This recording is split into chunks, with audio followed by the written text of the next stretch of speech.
Welcome to the Minimalist Educator Podcast, a podcast about paring down to refocus on the purpose and priorities in our roles, with co-hosts and co-authors of the Minimalist Teacher Book, Tammy Musiowski-Borneman and Christine Arnold. In this episode, Chaunté discusses what needs to be considered when prioritizing your time and attention in leadership positions. Her pared down pointer is a reminder about honouring our true selves. Dr. N. Chaunté Garrett has decades of experience in education, serving as Chief Academic Officer, Building and District Level Administrator, teacher and superintendent of a K-12 campus in North Carolina. In her career, she has successfully supported and led school transformation efforts in multiple school districts, achieving remarkable gains in student achievement and academic growth. As superintendent, the campus achieved meeting academic growth across content areas with all subgroups of students. The foundation of this work is creating equitable learning opportunities and a whole child approach emphasizing high quality instruction, STEM, SEL, and college and career preparation. Dr. Garrett is the founder and CEO for L Education, in which she partners with schools and districts to empower learners and leaders to excel. Welcome to another episode of the Minimalist Educator Podcast. Today, we are super excited to have with us a fellow emerging leader who's in my 2014 class. So we've known each other for a bunch of years already. Dr. Chaunté Garrett is with us today. Welcome, Chaunté. Well, thank you. I was going to say welcome to my space right here. No, thank you. Thank you very much. I'm always glad to help and support and always excited about the different ways that you're supporting educators. So thank you for inviting me to the podcast. Yeah, thank you. Yeah, we're excited to be on this journey. You know, we're some episodes into it, and we were talking a little bit before about how before the book came out, we sent it to you to do a review of it, which was exciting to have you as one of our first readers when it came out. So thank you for that. And I guess we'll just kind of get into from that. We spoke a lot. In the book, we speak a lot about, finding purpose and prioritizing and things like that. And you're in a leadership role where you have to navigate a lot of people and decisions and all of the things that go into managing schools. And so can you talk a little bit about your experience at that kind of higher level leadership in that type of role? Yes, sure. It's probably one of the things that I enjoy the most is talking about who I serve and how we serve them every single day. And so, yes, we are very complex. You're talking about 180 different people on any day, at least 110, and whose roles look very different, but all have significant contributions when it comes to educating young people. And in my role in leading that campus, that's one of the things I have to keep in mind. That's even a conversation that I've had as we've introduced new people to our space, and they're trying to find their way and navigate relationships and space, and understanding that my role is to support everyone and to ensure that everyone is equipped to do the best that they can, right? There's no size or no favoritism. It's what does each person need in this space in order to be able to serve well. That's the language that we use. In order to serve well each and every day. Anything specific in addition to that you would like to? Yeah. Well, that just made me think, like, you speak about having to navigate individuals, right? So there are certain things that you can kind of blanket statement or share with people. But when you want everyone to succeed, how do you prioritize people, right? Because you want everyone to be successful and get their needs met so that they can teach well and serve students well. So how did you prioritize people and relationships in that role? Absolutely. So it's prioritizing the work that's closest to kids, basically, and the work that we do. So most of my conversation is centered around, yes, the student experience, but when you're navigating personnel, definitely looking at the teacher experience. What experience are teachers having whenever there's a change in our community? How does this impact our teachers? Because wholeheartedly believe if you're taking care of the teachers, they will take care of the scholars. And so that's one of the things, so that's where the bulk of the prioritization goes. What does this experience look like, not just for scholars, but also for the adults who are closest to serving them? What are the needs? How do we meet those needs? How is that managed through our budget, through our customer service model, and just our day to day? How do we create an experience that our teachers are willing to come back to and do this hard work, especially over the last 3 years? That's amazing that when you're talking about the purpose and the priorities of your role in leadership, that you go straight to relationships. That's awesome to hear. I love hearing that. Sometimes I feel like leadership roles, admin roles are sometimes a little bit invisible to classroom teachers. What we're doing is very visible. We're with the kids all day. We're on duty. We're supervising lunch. We're doing duties outside, things like that. But sometimes our administration, our leadership are in an office and we don't see everything that they're doing. So what sort of things do you want us to know? What is taking up the time to meet the relationships, the needs of those relationships that you were speaking of, that maybe we're not aware of and that we don't see? Yeah. So relationships is something that I have to be very attentive to. And Tammy can tell you I'm an introvert. So it's something that I have to be very cognizant and strategic about, because I do need time to myself, I need time to process, and I need time to think. I need time to strategize. I need time to plan. I need time to recharge, and then figure out how those relate, how we use those relationships to support the movement of kids. And so it's having to be intentional about visibility, especially for me, because I lean in honoring my introversion, I lean into making sure I get opportunities to recharge and process and think.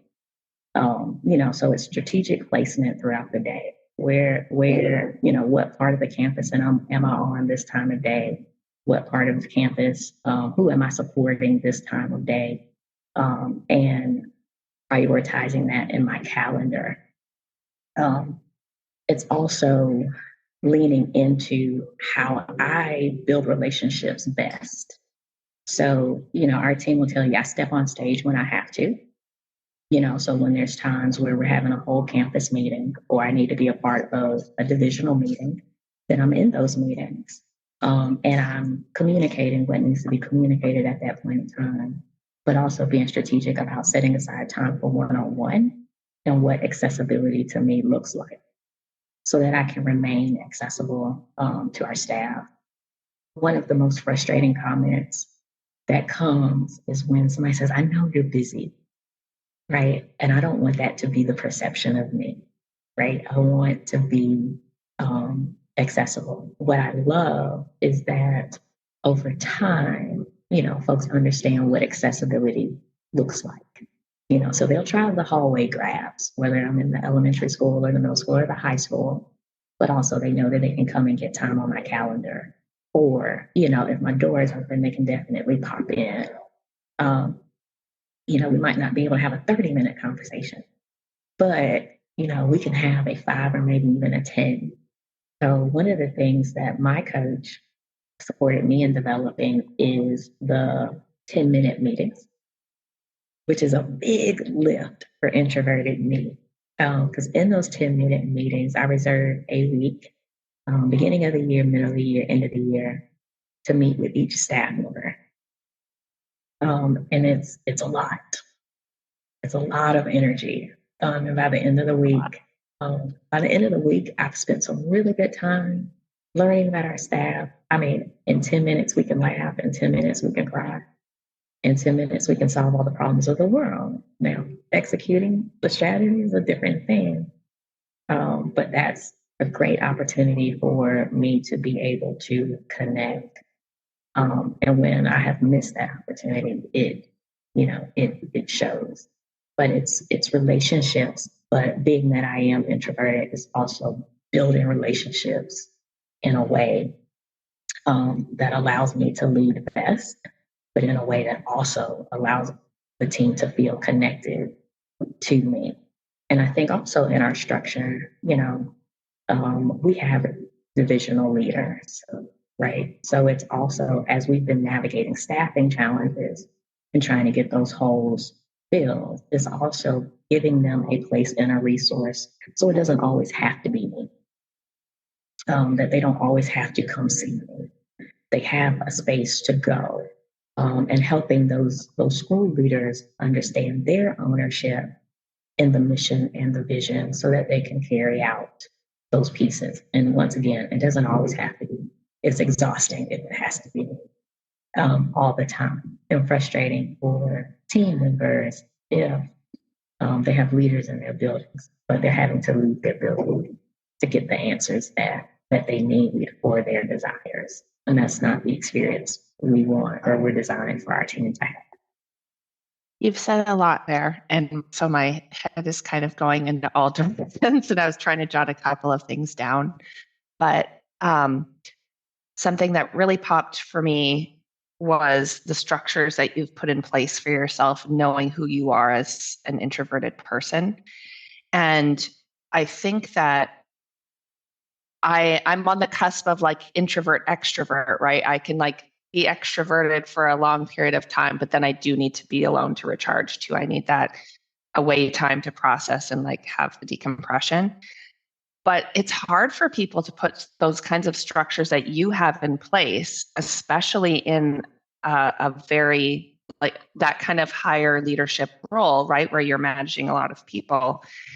And so when we think about the educator or like the classroom teachers that you're working with too, it's hard for them to put these kind of structures in place.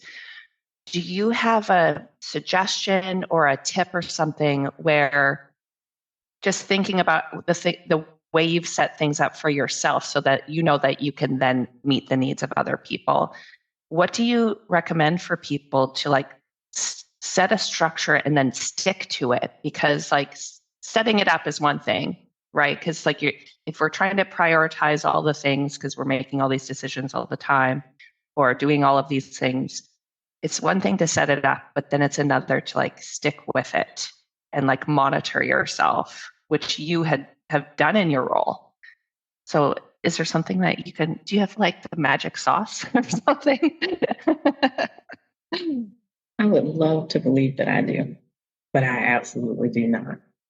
It's been a kind of trial and error kind of deal, kind of trial and error type situation. But one, it started with transparency, and just being transparent with our team. I can tell you one of the things that I always do, and I promise you, for the number of years, it still gets a laugh. I will walk into a meeting with a plan and linear focused on these are our outcomes. And when it's time, hey, good afternoon, and we're going. And then I'm reading the room and I have to stop and say, I'm sorry, how are we today? And they chuckle, right? Because they know me. But I appreciate that. So one of the things I thank the team for is letting me show up authentically every day, right? And so putting that on the table at the very beginning. So when I transitioned from as chief academic, I did not have to be, I would say, as president. I did not have to be as statuesque as I did when I became superintendent.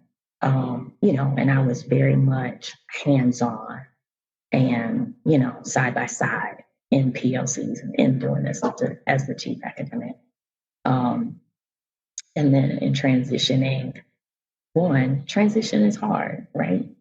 Folks have to figure out. There's a lot of unknowns when transition happens. So one of the things I sat down with the leadership team and I followed a very dynamic and very boisterous and enjoyable leader. And Tammy, you know, I'm not that person, right? The opposite.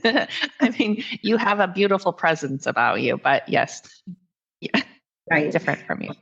And I definitely, you know, sat down with the leadership team and I said, there is not a day that I'm going to come in here and stand on a table. You know, there's not a day that I'm going to come in here and, you know, crack jokes up and down the hallway. There's not a day that I'm not that person. I said, I don't want you to expect that of me. Um, you know, I just need you to expect that I'm going to be here. I'm going to be present. I'm going to support you, those types of things. But that is not the way I'm going to do this. I'm not going to try to be something that I'm not. I said, but I am going to support us as we navigate this transition. The next thing I did was have a heart to heart with the entire campus as we started to navigate our transition and just helping them understand where I came from in the terms of why I believe what I believe and why I lead the way that I do.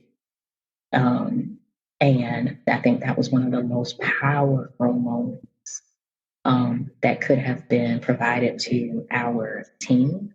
And to your point, Christine, the relationship that we built as this transition was happening, right? Because there was a foundation for that.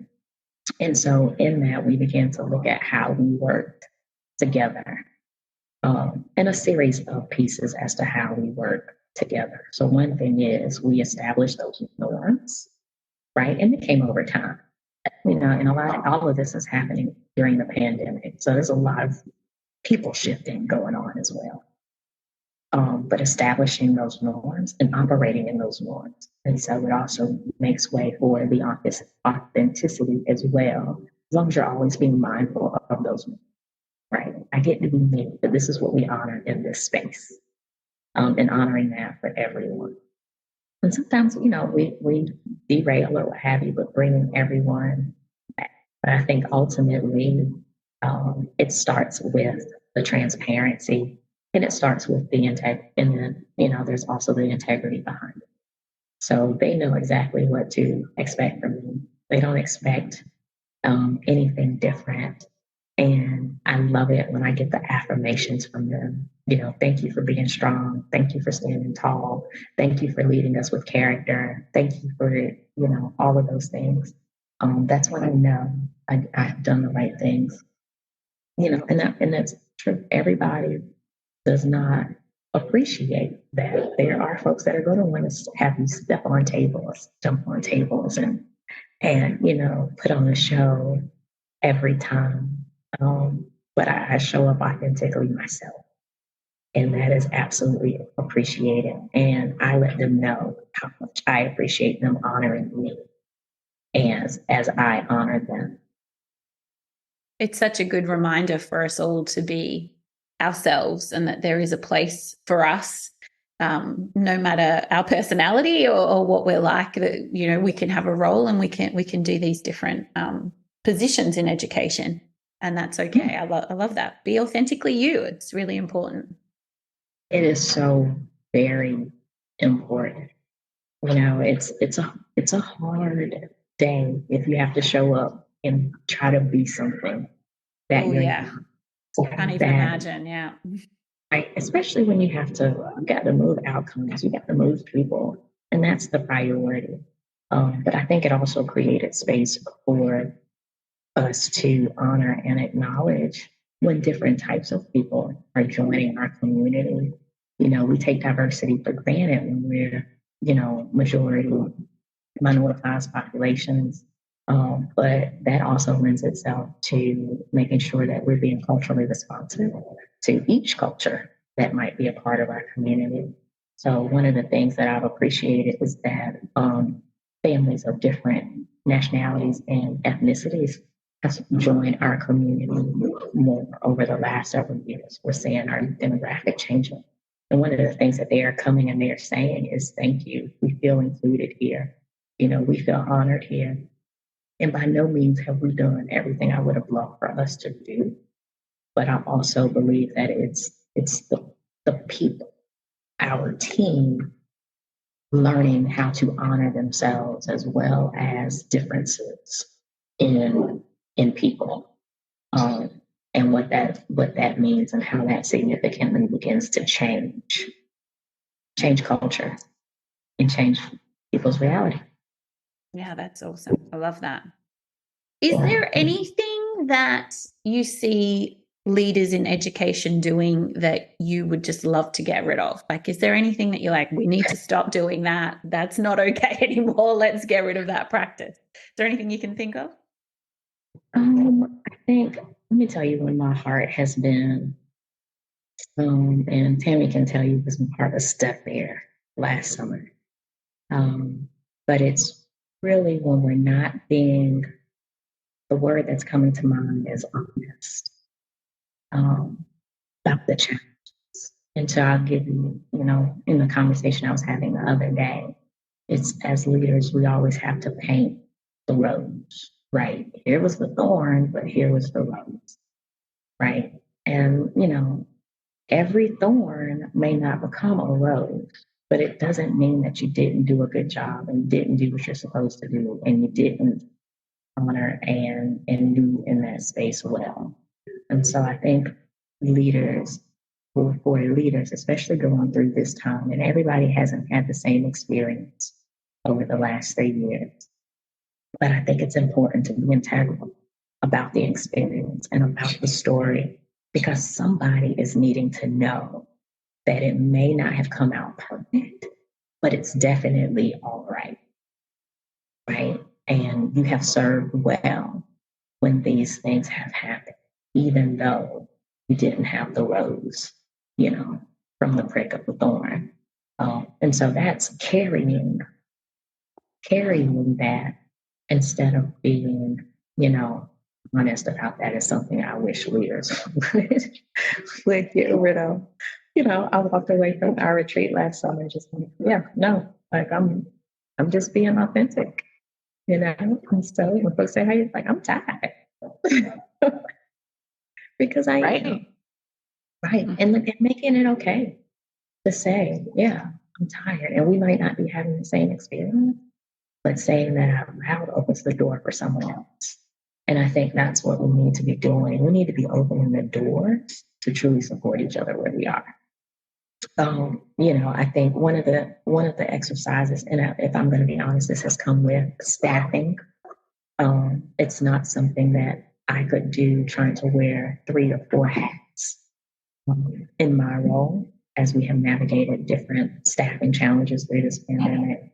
But as we have become stronger staffed and more fully staffed, it's getting back to some of the basics, right? So schools and districts have been afforded ESSER funding, and there's a lot of money that has been spent over the last several years that's running out. So getting back to not this coming out of this space of grab and go, right? I've seen this, it's great, let's grab it and pay for this. I've seen this, it's great, let's grab it and pay for this. This is great, let's grab it and pay for it. We're just getting really linearly focused about this is what we're doing, this is what we need for kids, and these are the resources that we need, and taking everything else off the plate. With staffing, we were able to do that this summer. And we saved a ton of money in curriculum. We saved a ton of money, even in some ways in personnel, and being able to repurpose that money. And so I think that's one of the big rocks is one is just getting really strategic, very thoughtful about what truly needs to come off the plate so we can be really focused on learning recovery right now. And I think that's a big rock, one that may be more practical than the other, but definitely significant. I value too that this entire time we've been talking, we've really been focusing on people, right? And not the things that take the space. Like you mentioned, now you've gone through your budget and looked at programming and things like that. And just when I think about all of the decision makers who do have to look at budgets, which like freaks me out, right? Because it's a huge, daunting task. But being so thoughtful about the spending and knowing and like really looking at like where do we need to put our money so that everyone can be successful, like from the littlest learners to our adult learners, so that everyone feels like we have people at the forefront of our mind, right? And not just like, oh, we have to grab this new program because it's the 14th edition and that page 93 is different or whatever. You know, it's so silly sometimes, like when we have to replace things. But I really appreciate that the focus of our conversation has been people. And I knew that coming into this conversation with you because of who you are. And being able to work with you in the way that you are such a strategic thinker and honoring who you are as a leader and your people would be just like the best place to work ever. Because like, who wouldn't want to work with someone who is so thoughtful, right? So you're welcome. And really, like it's all you.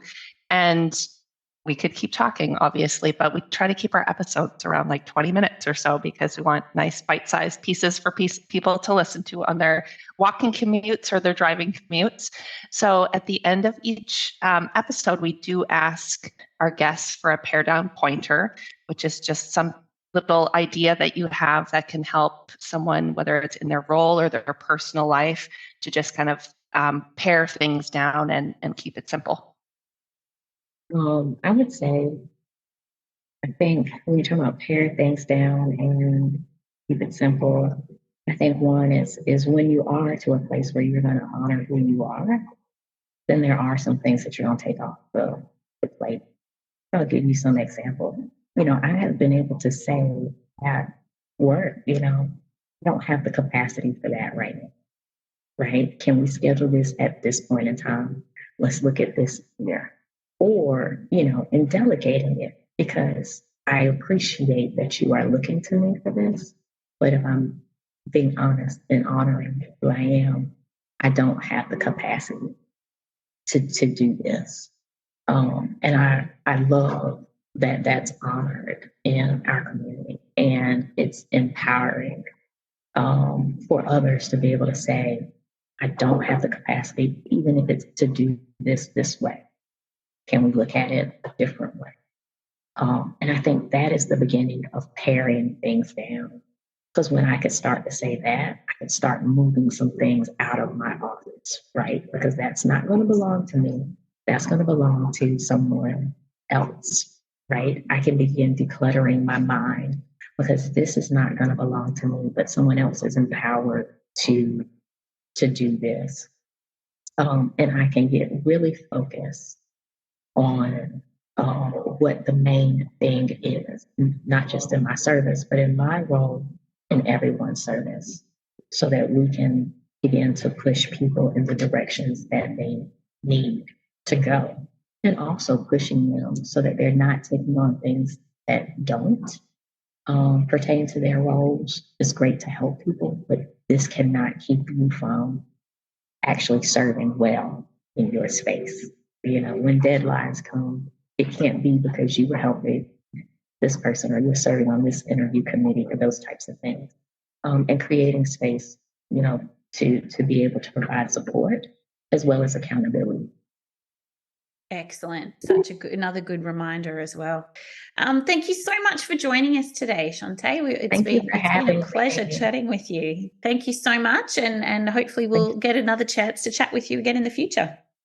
Absolutely. I look forward to it. And I look forward to the podcast and all of the brilliance that you will offer out into our spaces for us. Thank you so much. Today's episode was brought to you by Plan Z Professional Learning Services, forward-thinking educator support. Find out more at planzplservices.com.